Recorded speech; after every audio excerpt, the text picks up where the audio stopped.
Hello, everyone. Welcome to this week's episode of Dan Really Likes Wine. It's a cool week in the context of the greater doom and gloom of the wine industry, which isn't showing any signs of lifting just yet. And I say it's a cool week because if you watched our live show on Monday this week, and if you're looking ahead to this Thursdays, as well as next week as well, I'm doing a virtual tour through the Swartland. Cully Lowe, good friend of mine, sent up 2 boxes, 24 bottles of absolute treasure. Everything from Sardi to Badenhorst to Mullineux to Vickens to anything in between you can imagine. And so I've been chatting this week and will again next week to some of the winemakers from what used to be the Swartland Revolution. I don't think you can call it a revolution anymore. It's been going long enough to have changed the face of South African wine and done so emphatically with some quite brilliant additions to what we have to offer. But it is still a region that needs to be celebrated and needs to be spoken more about because that wine really is incredible. And it's made by lots of young winemakers, lots of exciting winemakers, lots of people who've often thrown convention out the window and have decided to do things their own way. But if you speak to those winemakers, and Ibn Sadi is a very good example, they'll tell you that they are inspired by the generation who came before them.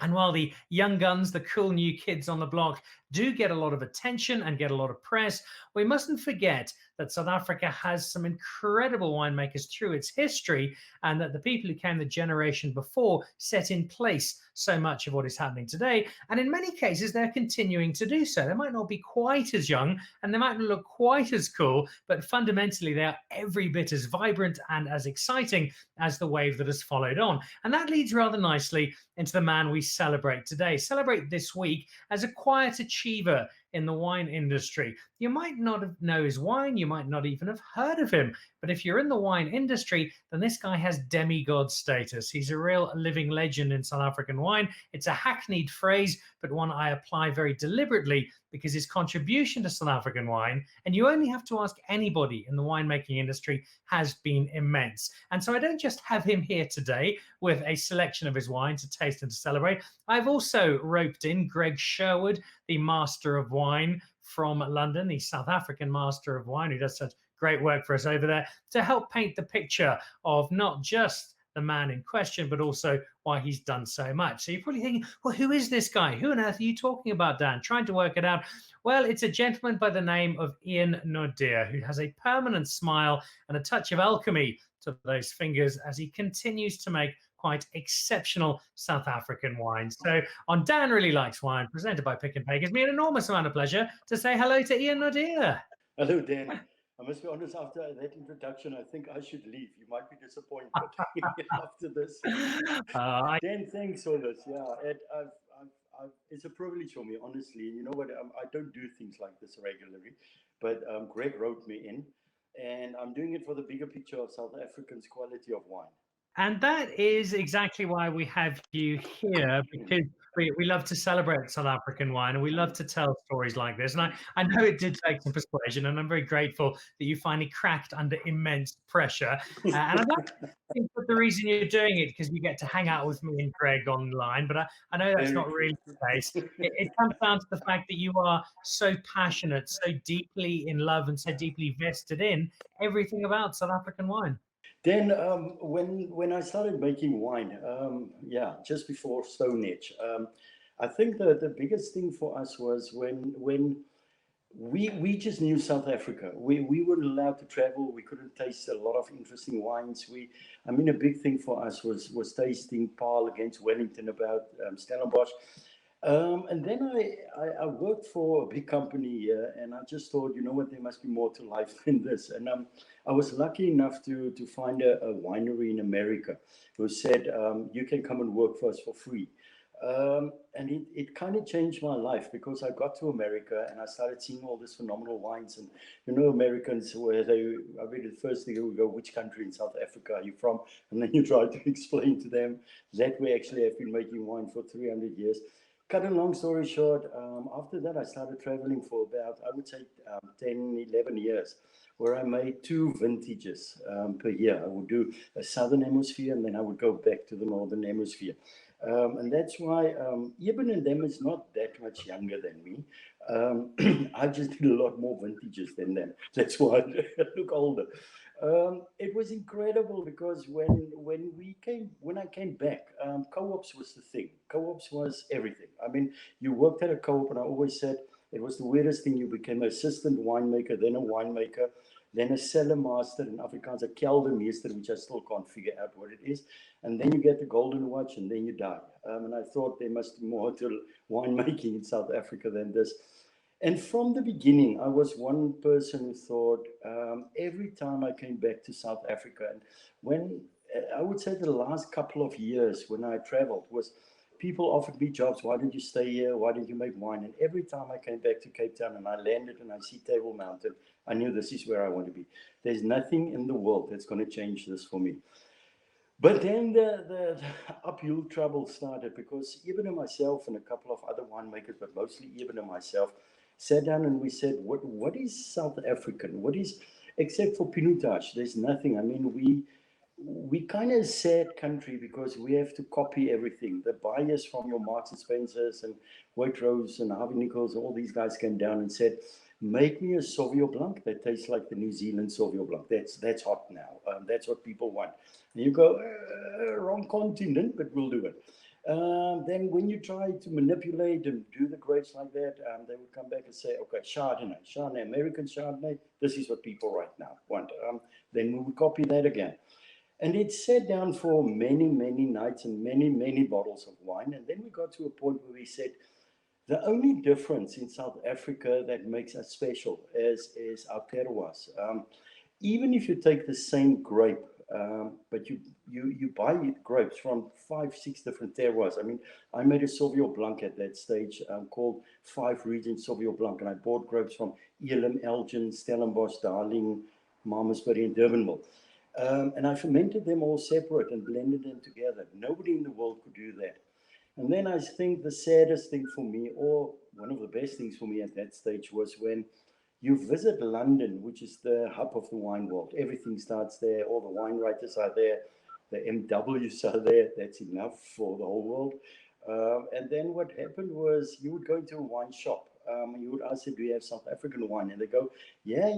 They're right at the back of the bottom under the dust would be a bottle of Two Oceans or Obiqua. And you just stood there, you thought, wow, we've got a long way to go. Came back and we, Eben and myself, decided something we should do in South Africa is white blends. White blends is that thing that, nobody else can really do what we do. We've got Chenin Blanc, we've got all the right, what do I want to say, ingredients to make phenomenal white wines. The big thing for me was just to start finding those terroirs, to understand every area, what would that give to the bigger picture of the wine. I started making the first wine, which I called the Naude White Blend, which we are going to taste. And I wanted to prove 3 things. I wanted to prove that we could make white blends, that's world class.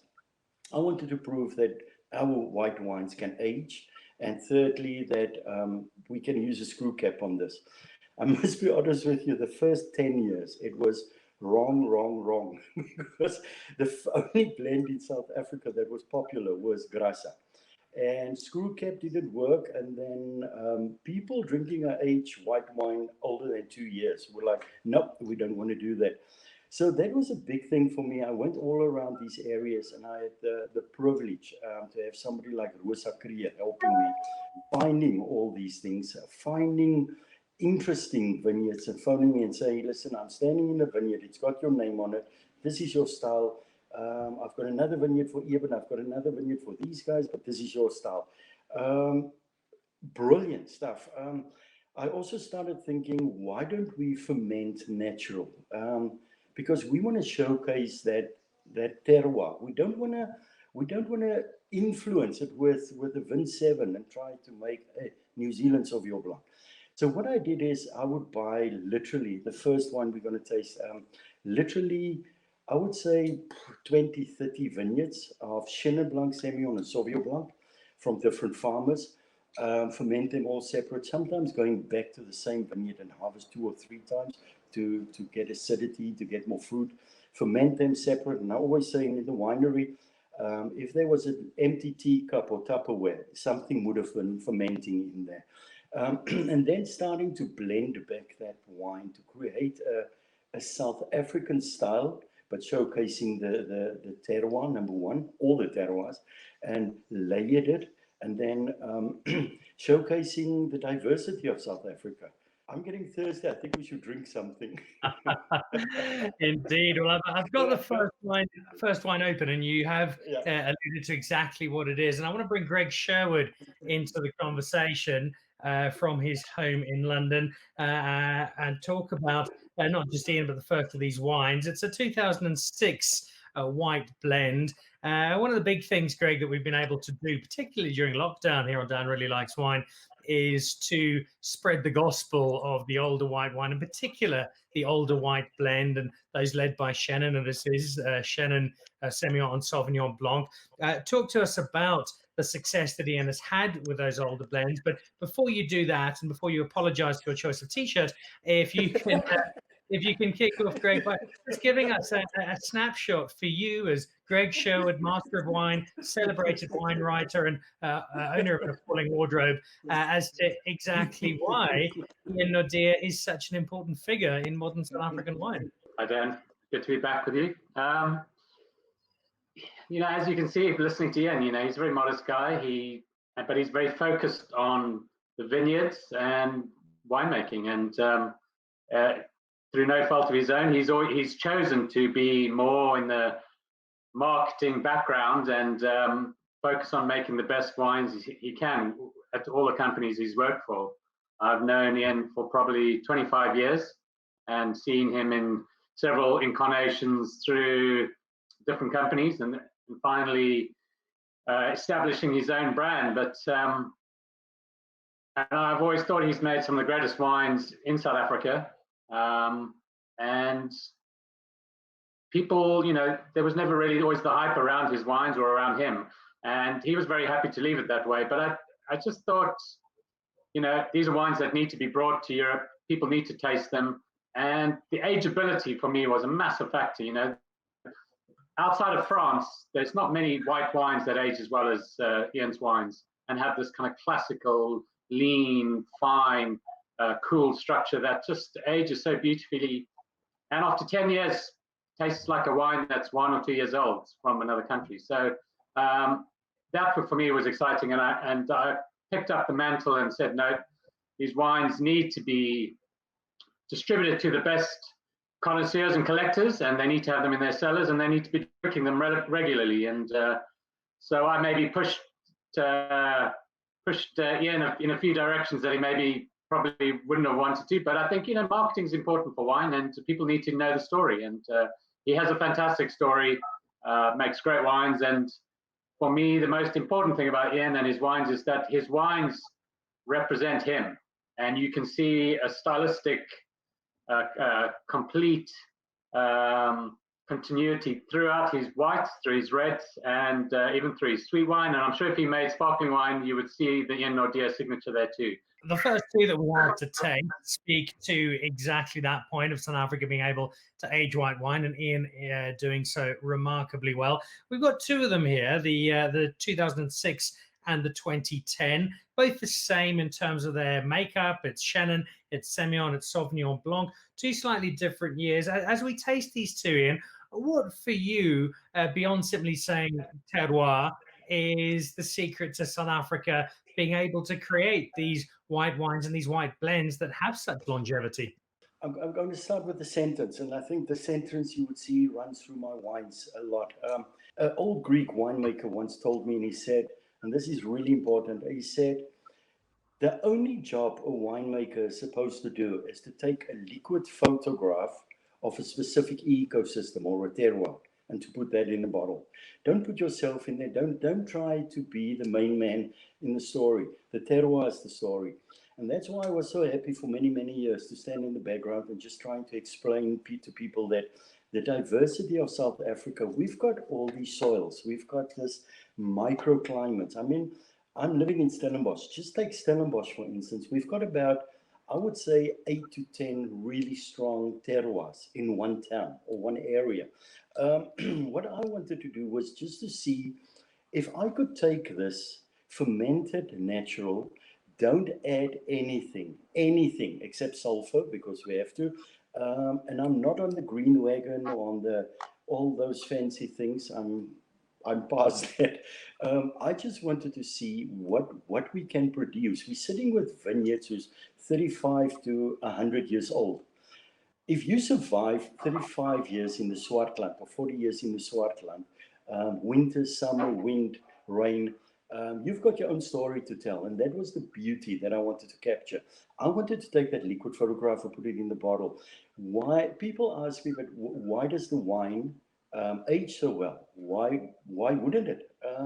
If you treat it well, and that's the big thing for me, is I work a lot with the younger winemakers. I try to teach them, get away from the winery. Stop sitting behind a computer and phoning a vineyard and say to them, I think the grapes, if it's between 18 or 23 barley and the pH is this and the TA is this, you should pick it. Get up, go to the winery and start tasting the grapes, because if you treat that winery with respect, it will treat you with respect. And the big thing for me is because if you take, let's say, 19 barley in Swartland and 19 barley for the same grape in Elam, it's two different grapes. One is ripe and the one is not even starting to get ripe. And what I wanted to do was just to see where that tipping point is, where the grape shows himself to you, where it says, this is me on my best. Not picking too late, too early. And as I said, I sometimes go through the same vineyard, picking 2 or 3 times. I would pick almost green, slightly green, to get that acidity. Then I would go a second time and I pick for middle palate of fruit. And then if I see it's a warmer year and things are dropping out, I would pick earlier. If I see it's a nice climate, it's a cooler vintage, I would go back again. And that's when wines are treated with respect, and it can show you that. Then wines will age. We were taught that white wines won't age. Yes, because we manipulated everything. We tried to make a Sauvignon Blanc that looked like a New Zealand Sauvignon Blanc. We're not in New Zealand, number one. Secondly, we're not on the same terroir. We don't have anything close to them. But we tried our grapes to be like that. That's why we had to manipulate the grapes to be something. And then the next thing, the grapes turns around 2 years in the bottle. I honestly believe we're only at the tipping point of discovering a lot of these things in South Africa.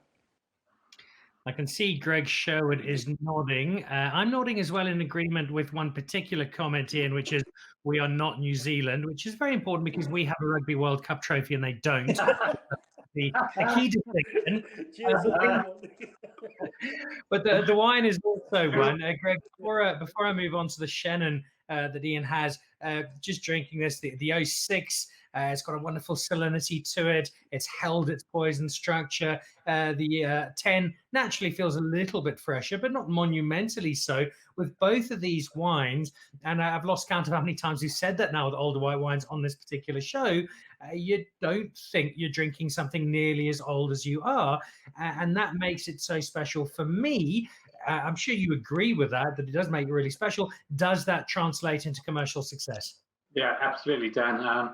You know, when you've got fine wine collectors spending hundreds of pounds on bottles of great Burgundy or white Bordeaux, or just great white wines from around France, and then they suddenly see a kind of 15-20 pound South African white that's 10 years old, that tastes like it's a year old, made from classical varieties, they just can't believe it. And they really kind of have woken up and said, wow, we knew South Africa could probably make quite interesting reds, but a decade ago, but they didn't realize that we had the potential for this kind of tension and kind of wild spring tension in our wines and ageability. And it really is rare. The wines are not honey. They're not kind of getting blousy. They are super taut, super tight, super fresh. And collectors who drink very expensive wines, who know wines that can age, they just fall in love with Ian's wines. And some of my biggest collectors, biggest old world kind of sellers, people with wine cellars, are drinking some of the most of Ian's wines, and it's amazing. And I think that's the true testament to Ian's style. A real kind of precision, tension, moderate alcohols, good acidities, and just that kind of real vivacity and vibrancy. And sometimes, like the 2013 Shannon, which we're tasting the newer vintage today, but the 2013 Shannon, I mean, was almost like a monolithic wine. It just didn't evolve. And you get wines like Grand Cru wines like that in France. And I think it's a very, very, very difficult thing to do. Ian knows how to do it. And that for me is one of his greatest accolades. Well, let's move on to that Chenin Blanc that you referenced, Greg. Your buyers, if they're a bright lot, they're buying from you, so I'm sure they are, will doubtless be trying to get some of these wines younger and not a little more inexpensively, and then keeping them in those cellars that you speak of. And so this is one I'm sure they're trying to get their hands on. It's the 2016 Naude Chenin. Not only does tasting this add even more weight to the Ian Naudé knows how to make white wine argument, but it also speaks to a space, Greg, that I know you're really passionate about, and that's the employment of old vines. Yeah, absolutely. Through knowing Ian for so many years, obviously I've got to know Rosa Kruger and some of the amazing work she's done for all these incredible winemakers, a lot of whose wines I've been selling for many, many years, decades. And, you know, there's some of the great wines of Europe, you know, they're made from famous vineyards and famous sites. So it's all about terroir. It's all about kind of vines that have been nurtured. And this 2016 hot dry vintage, but what a great wine. I mean, Chenin just, you know, these old vine Chenins from the Swartland, Stellenbosch, really just found a real sense of kind of happiness in this really difficult, dry, hot vintage. And none more so than Ian's 2016. And I'd say, obviously, winemaking, but Ian is a very minimalist winemaker, but these old vines are very happy vines. And it's fantastic to see. And these wines age so well. And I think that's key, always key for a collector, that they can know, because they all have too much wine already, but they know they can buy more. And it's not going to kind of fall over in a couple of years. They don't have to worry about it. That is always very, very important. There's a great synergy, I think, shown here between old vines and old winemakers. So, Ian, you've got a perfect body to correspond here. Not just for this one, but for the one we're going to drink as well. We lean out of the Chenin and into your old vine Cinsault from 2015. Obviously, two very different wines, one white, one red, but they have a similar chord to them, and they're taking advantage of the old vines. What do those old vines say to you as a winemaker? And what for somebody who doesn't really know an awful lot about wine, and you think, well, it's an old vine. Why are you using an old vine? What is the magic of those vines with a bit of history to them? When I do tastings, people always ask me, does old vines make good wine? That's a discussion we could have for 100 years. And my best answer is, and that settles pretty much everything, not all old people are nice people. It depends on your terroir. It depends where you grew up. It depends on 1,000 things. I'm lucky enough, as I said, I've got somebody like Rosa, because I had some of these vineyards, but I didn't know they were old vine. I mean, we didn't care about things like that until somebody like Rosa Kruger came and said, you guys, they're busy pulling out the old vines. Please, we're losing a part of our history. That was a big thing for me, and I started understanding what she said, and I thought, okay, I will make these wines on their own, not blend them into anything, and just see how they developed. And you know, you get to a point where you stand back and you look at this wine and you think, it's perfection. When I taste this wine, I can see that terroir, I can see that area. I'm on the sideline. I'm just a lucky guy who gets this grapes and trying to tell the story in the bottle, that liquid photograph. The one thing that I sometimes do, especially with the Chenin Blanc, is I would have 2 or 3 or 4 vineyards, all old vines, and then blend them. Sometimes they're a little bit weak to stand on their own. And if you put 2 or 3 together, it just showcases the diversity again of the Western Cape. And you do that particularly well. The Chenin is one example of the old vine. The other we've got here, Greg, is a wine that you and I have mentioned quite a lot, both when chatting in various formats, but also just chatting amongst ourselves. And that is the Cinsault journey for South African red wine and how it's starting to have more and more of an impact as a South African flagship around the world. Add in the old vine aspect, plus Ian Naudé, and you've got a formula for something pretty special. Yeah, absolutely. It's you know, when I was studying back in the mid-90s, my diploma, 3-year diploma, I remember tasting Cinsaults that must have been just co-op Cinsaults in our lectures, and they tasted like cranberry juice with some rusty nails in it. But, you know, chances are they were just great old vineyards being made, handled wrong and made wrong. And the potential was never given an opportunity.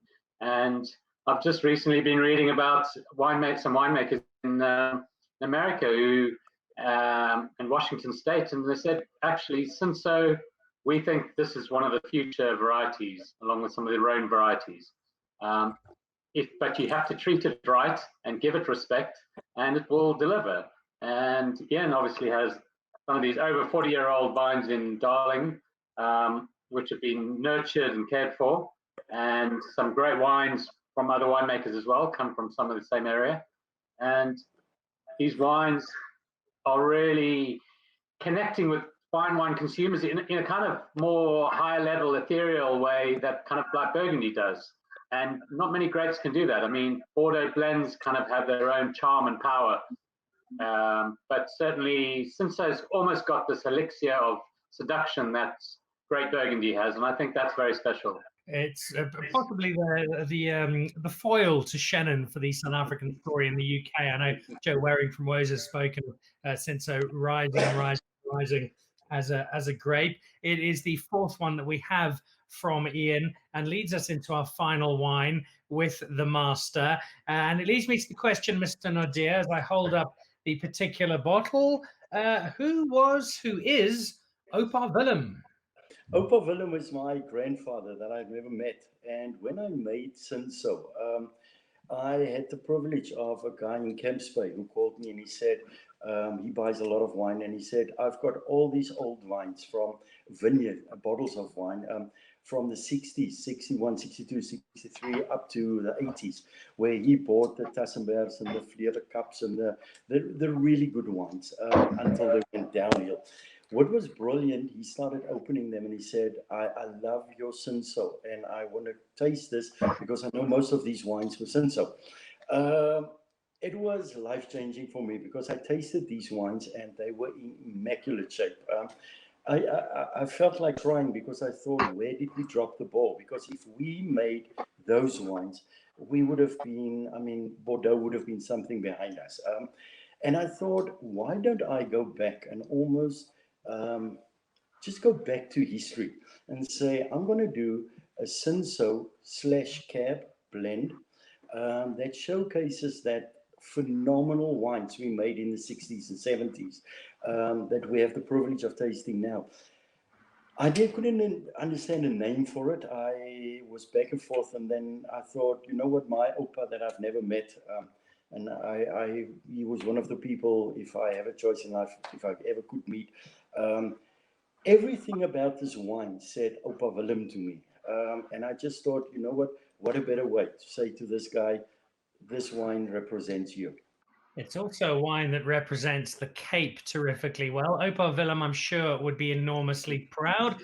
How proud is Greg Sherwood as a South African of our Oupa Willem red blend, bringing the Cab and the Cinsault together? Well, I'm very lucky to have kind of been treading in narrowly behind Ian's footsteps during the making of this wine and following the story very closely and bouncing a lot of ideas off me about just style and the wine and just, you know, his passion to create this wine. And I think, you know, sometimes there's no harm in kind of acknowledging that some things in the industry have been forgotten but they were there and we can rediscover them. And Cape Heritage blends, Cab, Cinsault blends, and probably a few other slight variations are some of the greatest wines ever made in the country. And I was very lucky to co-chair the whole bunch tasting of the Winshaw Cellar back in 2018 during Cape Wine. And we tasted wines back to the early 50s from Chateau Libertas and Eau de Libertas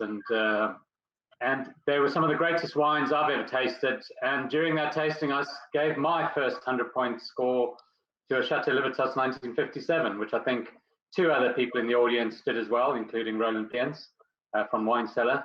So these are great wines, great light on their feet, finesse, intensity, freshness, purity, and ageability again. So important for a kind of collector price point and a collector interest. I think you touched on some key characters there. That there is a likeness to all of them, and yet not wine that should be taken any less seriously for it. Fantastic quintet, and these are just some of the many wines that Ian has made. Before I let Ian close out with a few final thoughts, Greg, your summary of Ian Naudé, the impact that he's made on South African wine, and the lesson we can learn from the man. I think when it's all said and done, the local and international industry will look back on Ian and his wines when he's retired up on the West Coast somewhere. They will be drinking his wines in 20, 30, 40, 50 years time and thinking, wow, what, you know, this is incredible winemaking and incredible heritage. And they will place him up there among the greats of South African wine, amongst the big names that are maybe a bit more famous at the moment, but he certainly deserves to be there. And I will, as long as he makes wines the way he does, I will always champion them, and I will always drink them. No doubting the latter part of those, which is a man voluntarily wearing a Bulls t-shirt on television. Ian and I both stalker supporters, hence a little bit of friendly rivalry there. Ian, just in closing, I know this is not your natural space. You're not somebody who goes out of his way to talk about his own wine, and so we have to do that on your behalf, and happily so. But if I can ask you 2 final questions, one, what remains on the Ian Naudé agenda? What would you still like to do in the wine industry? And there's plenty of time to do it. And then where do you see South African wine going? What is your vision for our horizon in the next 5, 10 years? I love the second question more than the first one. My passion is selling South Africa, and I've learned a big thing. If my wines does well, people look at South Africa differently, and that was a big motivation for me. I've got a couple of new things. Every time I think we hit something in South Africa where we go, we've reached it. Okay, it's old vines now. We can't really get further than that. A new door opens, and I think that's what makes South Africa so exciting. I am incredibly privileged to help at Elsenburg Wine School, the final year students for the last couple of years, not giving class, doing anything, just explaining to them practical winemaking and being on the phone when they harvest. Then the future for South Africa, I wish I could say it in words. There's a wave of new young winemakers, and I think Richard Kelly and them did it really well when they did that wine tasting last year, and they called it the new wave or big wave or whatever, something with a wave. This is South Africa. It's just when you think we're at a point where this is pretty much the roof. New things comes out. There's a young lot of winemakers that's coming out that's going to be featuring in the next 10 years. That's going to take, I always say, I've got the world's respect for Eben Sadi. The wine industry was going in a direction, and Eben took it literally in a different direction because he was honest to himself. He was honest to his product. He was not trying to be me. There's a couple of young guys coming in now that's doing exactly the same thing. Some days I wish I could just sit back and watch them, because I think I'm glad I'm at the end kind of winemaking for a couple of years, because I don't know how you're going to compete with these guys. They're fearless. They understand wine. They find things that I've never heard of.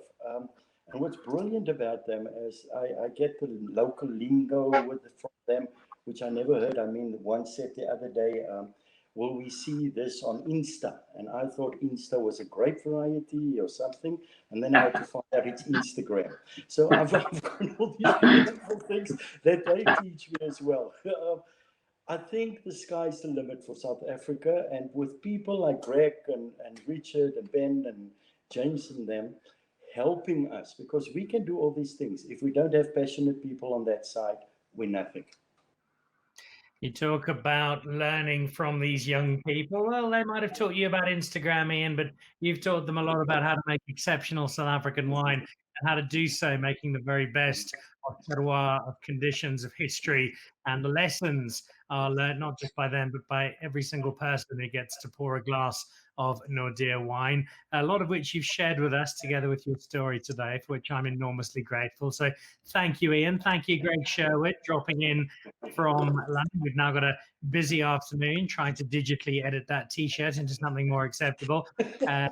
But what's particularly good to hear, Greg, is just how well South African wine in general, but Ian's wine specifically in the case of today, is being accepted and is being championed in the UK, and especially our older white wines, which I think are a big part of the current and future South African wine story in terms of flying our flag. So it's a lovely endorsement to get. So Greg, thank you. We'll be catching up with you again soon for the South African Wine Tribe, if not before. If you haven't joined it, do have a look together with Hanford Wines, Woza and Dan Really Likes Wine, the chance for people in the UK to participate in some tastings with South African wine. Our first one had Ian Naudé. And if you're looking for this wine in particular, then Hanford Wines is the place to drop by. If you are in the UK, please get buying South African wine. And then to Ian, thank you so much for the time. We've been fighting a long battle, but a worthwhile one, to get Mr. Naudé onto a tasting with us. The digital space is one he sidesteps with alarming grace, but we managed to tackle him into touch and have him for this one. And I'm very, very glad we did. A celebration of older South African wine and older South African white blends, as well as some newer varieties, and that Cinsault Cab blend, the Opar Willem, which I think is a particularly exciting addition to a winemaker with a rich heritage over his years of producing exceptional fare. It's been a real pleasure to have one of the modern greats of winemaking together with the UK's foremost South African wine ambassador and a master of wine. So to Ian Naudé and to Greg Sherwood, thank you very much for being part of Dan Really Likes Wine, brought to you by Pick n Pay. Remember to join that Pick n Pay wine club, and as soon as sales are open and allowed again, you can stock up that cellar, get loads of smart shopper points, and get some great deals on their wine club membership range as well. We'll be back again next week, where I'll be tasting some non-alcoholic de-alcoholized wine. Does that sound absolutely awful? Well, believe it or not, it's not that bad. And when you can't buy alcoholic wine, you might as well go with the next best thing. Also, plenty more wine from people in the Swartland this week and next week, as we continue to do what we love to do on Dan Really Likes Wine, celebrating the very best of South Africa. Thanks very much for joining us. See you again soon. Goodbye.